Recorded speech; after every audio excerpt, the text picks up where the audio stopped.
Israel போர். நாம் Israel இப்போ நடந்துக்கிட்டு இருக்க போரை பற்றி விவாதிக்கிறதுக்கு முன்னாடி, இதுக்கு முன்னாடி காலகட்டங்களில் என்ன நடந்துச்சுங்கிறத பார்த்துட்டு அப்புறம் இதை பற்றின விஷயங்களை நம்ம பேசுவோம். கடந்த வருடம் ஜூன் 2025 இஸ்ரேல் என்ன சொல்லுதுன்னா, ஈரானிடம் அணு ஆயுதங்கள் இருக்குது, அது மிகப்பெரிய ஒரு அச்சுறுத்தலாகவே இருக்குதுன்னு சொல்லிட்டு, ஈரானில் உள்ள அணு ஆயுதம் உற்பத்தி செய்யக்கூடிய இடங்கள் என்று சொல்லி சில இடங்களை குறிவைத்து இராணுவ தாக்குதலை மேற்கொண்டது. இது ஈரான் எதிர்பாராத ஒரு தாக்குதலாக இஸ்ரேல் இதை நடத்தியது. இந்த தாக்குதலில் அமெரிக்காவும் சேர்ந்து கொண்டு ஒரு 7-8 நிலைகளில் தாக்குதலை நடத்தியது. எதற்கு பதிலடி தரும் விதமாக ஈரான் இஸ்ரேலை தாக்கியது. வரலாற்றில் இஸ்ரேலில் முதலில் அப்படிப்பட்ட ஒரு தாக்குதலை நடத்தியிருந்தது. இது ஏன் வரலாற்றில் முதல் என்று சொல்கிறோம்? நம்ம பார்த்திங்கன்னா, இஸ்ரேல் தனக்கான டிஃபென்ஸ் சிஸ்டம்ஸ், ஏர் டிஃபென்ஸ் சிஸ்டத்தில் ரொம்ப முன்னோடியான ஆயுதங்களை பயன்படுத்தி வருவதாகவும், அதை வச்சு அப்படிப்பட்ட முன்னணி இராணுவ தளவாடங்கள், இராணுவ பாதுகாப்பு தளவாடங்களை விற்கக்கூடிய, இராணுவ பாதுகாப்பு உபகரணங்களை விற்கக்கூடிய நிறுவனம் தான் அந்த வேலையை செஞ்சுக்கிட்டு இருந்துச்சு. அதுக்கு இஸ்ரேல் ஒரு மிகப்பெரிய ஒரு வணிக சோதனை கூடமாகவே இருந்துச்சு, அணுதாயுத சோதனை கூடமாகவே இருந்துச்சு. இஸ்லாமிய நாடுகளை தொடர்ந்து தாக்கிக்கிட்டே இருந்துச்சு. அதனால் வரலாற்றிலே இஸ்ரேல் தான் மற்ற நாடுகளே அத்துமீறி அடக்குமுறையாக கொண்டு பாலஸ்தீனத்தை ஒடுக்கி இணை அழிப்பு வேலையை செஞ்சிச்சு. அப்படிப்பட்ட நாட்டு மேலே ஈரான் முதல்ல தாக்குதல் நடத்துச்சு. இப்போ அந்த தாக்குதலை ஏற்கனவே நம்ம அக்டோபர் மாதம் 2024 ஹமாஸ் தாக்குதல் நடத்தியிருந்தாங்க. அயன் டோம்லாம் சொக்கு நூறாக்கி தவிடுபடி ஆக்கிட்டாங்க. பல $1 பில்லியன் வியாபாரம் ஏற்கனவே அந்த இராணுவ உபகரணம் விற்கிறதுல ஏற்கனவே அதில் பெரிய அடியாக இருந்துச்சு. இப்படி இருக்கக்கூடிய அந்த சோகம் தாங்கிறதுக்கு முன்னாடியே இந்த ஈரானுடைய பதில் தாக்குதல் சின்ன பின்னமாக ஆயிடுச்சு. இந்த நிலையில் தான் அமெரிக்கா அந்த தாக்குதலை இதால் சமாளிக்க முடியல, ரொம்ப பெரிய அடியாயிருச்சு. அமெரிக்கா உதவியை கொண்டு ஈரான்கிட்ட கெஞ்சி மண்டிட்டு போரை நிப்பாட்டினாங்க. போரை நிப்பாட்டி என்ன பண்ணாங்க, அணு ஆயுதங்களை பேரழிவு அணு ஆயுதங்கள் நீங்கள் வச்சுருக்கீங்க, அதுக்கு அச்சுறுத்தலாக இருக்குதுன்னு சொல்லிட்டு பேச்சுவார்த்தை கூப்பிட்ருந்தாங்க. 3 கட்ட அளவில் அந்த பேச்சுவார்த்தை நடந்துக்கிட்டே இருந்துச்சு. இதன் இடையில் ஈரான் அந்த பேச்சுவார்த்தையில் ஒரு சுமூகமான ஒரு நிலைக்கு வராதனால கடந்த 28 பிப்ரவரி 2026 இஸ்ரேலும் அமெரிக்காவும் சேர்ந்து ஈரானுடைய முக்கிய அரசு அலுவலகங்கள், இராணுவ தங்கள் அதெல்லாம் குறி வச்சு தாக்குறாங்க. அதில் பெரும்பாலான மேல்மட்ட தலைவர்கள் கொல்லப்பட்டார்கள். குறிப்பாக உச்சத்தலைவரான ஆயத்துல்லாவும் கொல்லப்பட்டிருந்தார். இதற்கு பதிலடி கண்டிப்பாக தருவோன்னு சொல்லிவிட்டு ஈரான் என்ன பண்ணுச்சுன்னா, கொஞ்சம் வித்தியாசமான கோணத்தில் அமெரிக்காவும் இஸ்ரேலும் தாக்க முடிச்சு. அதோடைய இலக்கு என்னன்னு பார்த்திங்கன்னா, எங்கெல்லாம் அரபு நாடுகளில் அமெரிக்காவுடைய விமான தளங்கள் இருக்குதோ, இராணுவ விமான தளங்கள் இருக்கோ, அதை குறி வச்சு தாக்குச்சு.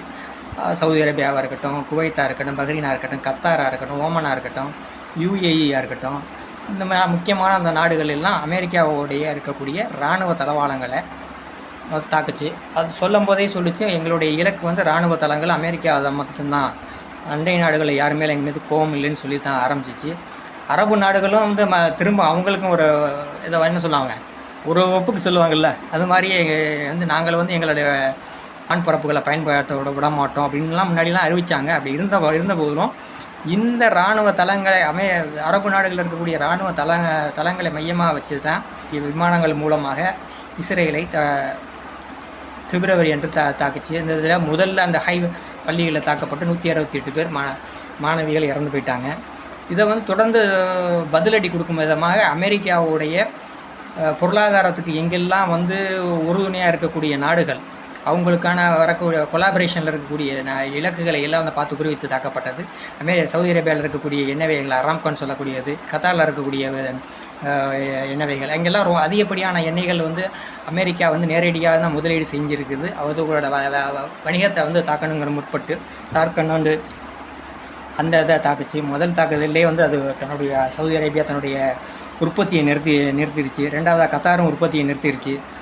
இப்போ என்ன பண்ணியிருக்காங்கன்னா, சமீபத்தில் அங்கே இருக்கக்கூடிய அந்த ஹார்மோஸ் ஜலசந்திங்கிறது க்ளோஸ் பண்ணி அடைச்சிட்டாங்க. இது முற்றிலும் அடைச்சிட்டாங்கன்னா மற்ற நாடுகளுக்கு ஏற்றுமதியாகக்கூடிய எண்ணெய்கள் முற்றிலும் கிட்டத்தட்ட அந்த வழியாக 20% மேற்பட்ட எண்ணெய்கள் அந்த வழியாக வந்து மற்ற நாடுகளுக்கு ஏற்றுமதி செய்யப்படுகிறது. அது முற்றிலும் அடைக்கப்பட்டு விட்டது.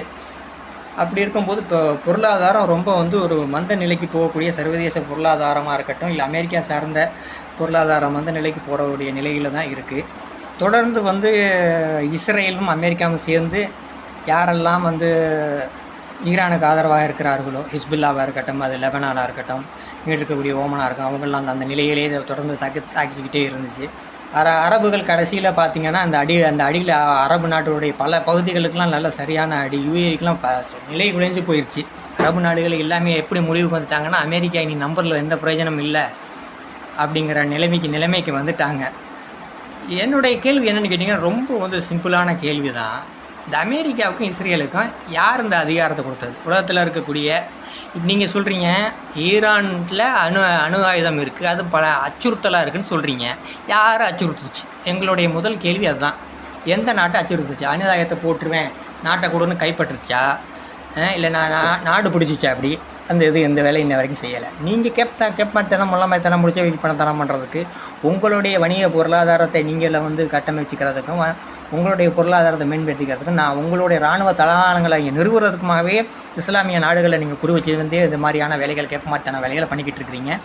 இன்னும் வந்து சவுதி அரேபியா போன்ற நாடுகள்கிட்ட இப்போ வந்து சமீபத்தில் கூட பிரசிடெண்ட் அறிவிச்சிருந்தார், போர்ட் ஆஃப் பீஸ்ன்னு சொல்லி ஒன்று அறிவித்து அதில் எல்லா அரபு நாடுகள்கிட்டலாம் பணம் வாங்கி, அதாவது நீ உண்மை கொண்டு வா, நான் நீ அரிசி கொண்டு வா, நான் உண்மை கொண்டு வரேன், 2 பேரும் ஊதி சாப்பிடுவோம்னு சொல்கிற மாதிரி அவங்கள்ட்டே பணம் வாங்கி கிட்டத்தட்ட $250 பில்லியன் மேலே அவங்க இன்வெஸ்ட் பண்ணியிருக்காங்க ஒவ்வொரு நாடும்.